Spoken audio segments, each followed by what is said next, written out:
Governor Rick Perry made a campaign stop in North Texas today. He's trying to focus on his re-election, but Perry continues to face mounting pressure over the Willingham execution and now a lawsuit. The 33's Jim Grimes joins us now with the story. Jim?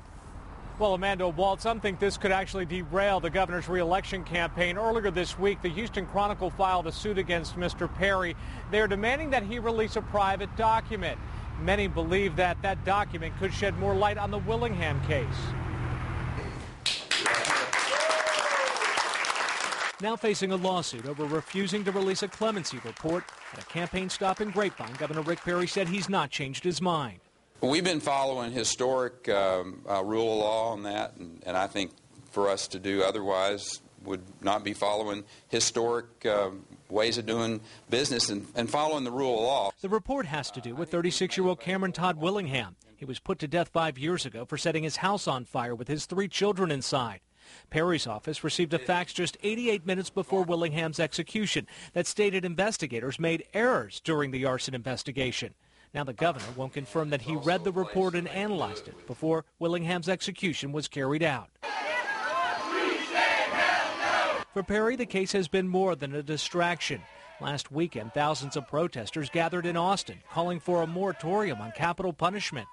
I'm hoping more people will become aware of the problems with the death penalty, that even if one person is executed who's innocent, that's one too many. Governor Perry maintains Willingham was guilty. The case went to 11 federal courts and was upheld 4 times in front of the Supreme Court.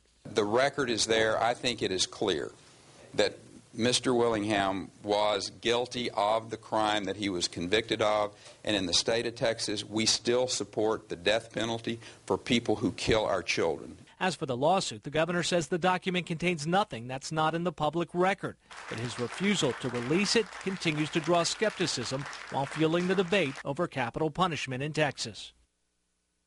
And, of course, the big question tonight, did the state of Texas execute an innocent man, and what role did Governor Perry play in all of that? The timing really couldn't be worse for the governor. A special commission is set to release a report into the Willingham case. That'll come before the primary. Reporting live in Dallas, I'm Jim Grimes, the 33 News. In a tight race for re-election against Kay Bailey Hutchison. Today, he was also asked about Hutchison's endorsement from former Vice President Dick Cheney. I don't have any comment on it other than say that, just look at the endorsements that have come that are out there, and I'll put mine up against anybody else on any given day. Perry said he's not keeping score, and today he picked up an endorsement for himself. The Texas Association of Builders put its support behind the governor in the upcoming election. If you had any